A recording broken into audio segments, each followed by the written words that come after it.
Hey, welcome back to Work-Life Harmony. Today, we're going to talk on something I haven't really shared here before, and it is going to be the 4 levels of planning. Now, if you've been following me for a while, you know I spend the vast majority of my time talking about weekly planning, and occasionally I discuss monthly planning.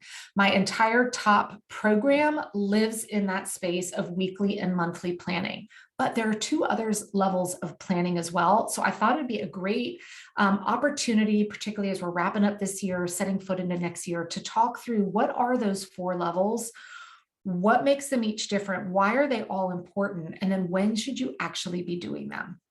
So I'm going to start from what I call the bottom, which is weekly planning. And the reason why I am is because my approach to all things time management and organizing your calendar is what I have called a bottom-up approach instead of a top-down. And this is something that really kind of differentiates me from some of the other thought leaders in this space. I don't know if this has ever happened to you. It certainly has to me. Maybe you attend a workshop or a training, and they always start things off with your goal setting and your visioning and your dreaming, and they get you all excited about these big, amazing things. But then you go back home and your day-to-day life is so overwhelming that you're like, there's no way I'm gonna have time to work on this stuff.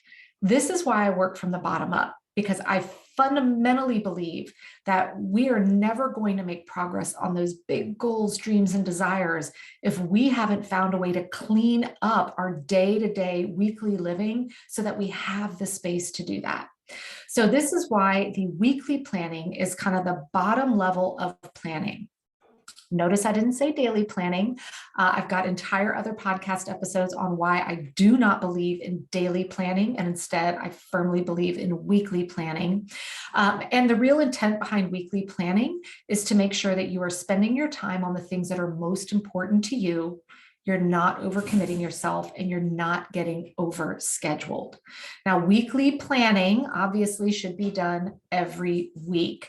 So there is no one set day for you to do it. I personally do mine on Sundays. That works well for me. I have students who do it on Fridays before the following week. I have some that actually have a chunk of time Monday morning where they lay out the plan for the week. So again, it doesn't have to always be just because I talk about Sundays doesn't mean that you need to do that. But weekly planning really is that secret sauce that is going to help you get out of overwhelm and start to get some calm and openness back in your life again. Now, the next level up is monthly planning. Monthly planning obviously should be done once a month. Now, the purpose and intent behind monthly planning isn't to actually lay out in great detail every single thing that's happening that month, because in the world we live in today, we've got to leave room for change, right? I just got off of a call today with some students inside my program, and we were talking about monthly planning. And I shared with them the real underlying purpose, intent, and value in monthly planning is to help you set foot into your month with some really good boundaries with your time. So what do I mean by that? Well, I'm recording this episode here in November. So when I did my November monthly planning, when I sat down and looked at my month as a whole, I was able to see I already had an entire week reserved for a workshop that I was running. And then we also have the Thanksgiving holiday here in the States. And for me, that included some out-of-town company and a lot of cooking and prep. So at the end of the day, when I was looking at my November calendar, I was able to see 2 of those weeks are pretty much jam-packed, meaning it would not be smart for me to say yes to adding anything else into my calendar those 2 weeks. So then that left me with the 2 remaining full weeks to really get a solid understanding of, given the very limited time this month, what are the most important things that I need to prioritize and make sure is actually getting done. Now, using that November as an example, that allowed me to set foot into the start of this month with some very clear understanding about my limited availability and create very clear boundaries on feeling not at all guilty on saying no to opportunities as they came up, because I knew if I said yes, I would be positioning myself to be in a place of overwhelm.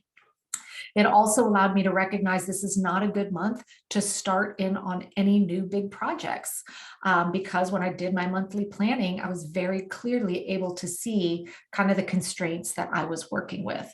So that is really the intent behind that monthly planning. Now, inside of my top program, I do just a ton of in-depth training on creating the systems and processes, getting all the inputs that you need to get that weekly and monthly planning process just happening on autopilot. I am at a point in my life now, my weekly planning is done usually in 10 minutes or less. My monthly planning is something I may spend more like 15 or 20 minutes on, but it just becomes second nature.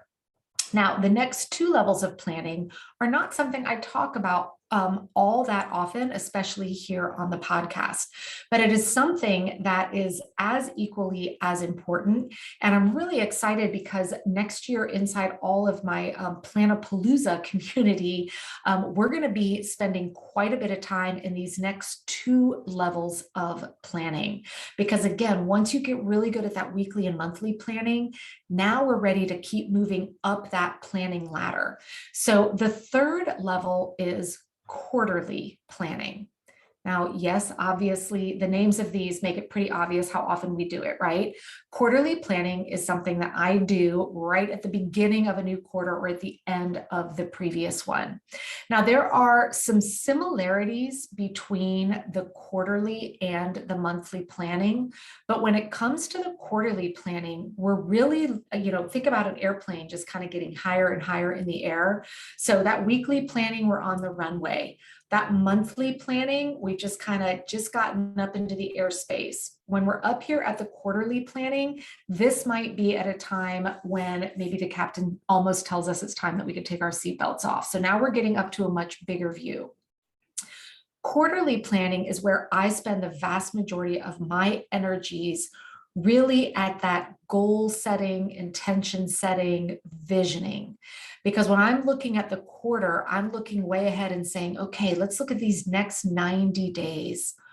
At the end of these next 90 days, what big things do I want to say that I've made progress on? It may just be that I've started on a project, maybe I've finished one, maybe I've hit that first milestone in a goal. So when I'm looking at that quarterly planning, I'm not looking at the day-to-day operations. I'm not looking at my routines and my checklists.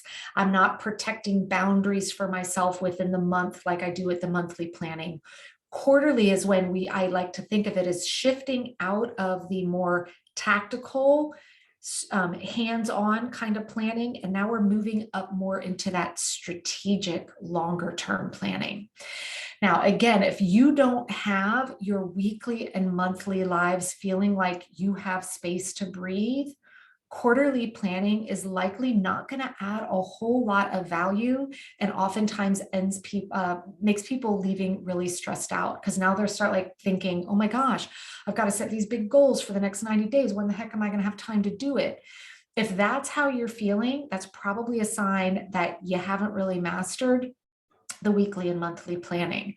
Once you do, the quarterly planning is something like I'm smiling here as I'm talking about it. I get kind of giddy when I know I have that opportunity to really sit down and strategically think about what are the goals, what are those bigger things that I want to focus on and work to accomplish and achieve over the coming quarter. Now, I have not surprisingly, I have a set process that I go through where I do my quarterly planning, and I have some very repeatable systems in place for how I take this great idea that I know I want to set foot on or start making progress on, and then the process that I go through to break that thing down and then actually get a realistic, implementable plan in place so that when I wake up the next day, I know what actions I need to take to start making progress on that. So it's not just about creating these great ideas. The quarterly planning process should involve actually breaking those down and then getting them into actionable items that then feed into your monthly planning and feed into your weekly planning. Now, the final level again, this should not be a surprise. We've talked about weekly, monthly, quarterly, is the yearly. Now, I like to think about yearly planning in my own unique way that might be a little bit different than what others think about with yearly planning. And how I do my yearly planning now looks very different than it did 15 years ago, because the world we're in is different. My life is very different. I am in a place, like many of you, where it's kind of hard sometimes to see past tomorrow, let alone 10 or 12 months from now, to figure out what the heck's going on. So when I am up here way at that top cruising altitude level of yearly planning, this is when I'm taking the opportunity to look back over the last year and figure out what worked well, what didn't, what do I want more of, what do I want less of. I am kind of allowing myself to go to those crazy dream places where if the sky is the limit, what would be some amazing things that I would love to see happen over the coming year? So I like to think of that yearly planning as kind of that pie in the sky, what if mentality, but we're taking really good information over the last year to help us make smart choices about things we may want to bring in or remove from our life. Now, the yearly planning isn't so much about getting a calendar out and putting actual, targets with dates in it. It's a lot more of a mindset planning. And then the work that I do in my yearly planning feeds down into my quarterly planning, which feeds into my monthly planning, which then ultimately feeds into my weekly planning. But again, if you don't have the weekly and monthly planning processes in place working for you, and instead you spend all this time way up there thinking strategically, envisioning and big picture, when the rubber meets the road, you're likely going to be stuck on really not knowing how to even get started, because you're in such a state of overwhelm day to day that you can't see past the given day. So this is why I really want to encourage any of you listening, if you still feel like, man, I'm just stuck, I can't get out of this day-to-day feeling of being on a hamster wheel. This is where you need to spend your time and energy, is learning how to do the right style of weekly planning that lets you start to have that room to breathe. As you master that, then you can start bringing in monthly planning, then quarterly, then yearly. Now, if you are somebody that already has, some good systems in place and you're like, yeah, I feel good on that kind of day-to-day, week-to-week life. And if you would like more information about this Planapalooza membership that I have for all of 2022, where we're going to really spend a large portion of our time in the quarterly and yearly, but we're going to be meeting every month to make sure we're bringing it into our monthly and weekly plans, please pop on over to social. You can find me on Instagram at Megan Sumrell, or over on Facebook at Megan Sumrell as well, and shoot me a DM and let me know that you want more information on Planapalooza. Because even if you're ready not to commit to it for the full year, you could come check out the first quarterly workshop that we're going to be holding in January. So take some time and ask yourself, do you have systems and processes in place for all 4 of those levels? Are you really good at one, but maybe not others? Or maybe you hadn't even thought about breaking it up into all of those, because I think that 2022 could be an amazing opportunity for you to start chipping away from the bottom up, so that at the end of 2022, you feel really well positioned to kind of own all aspects of your planning, your calendar, and your organization. Have a great rest of your week.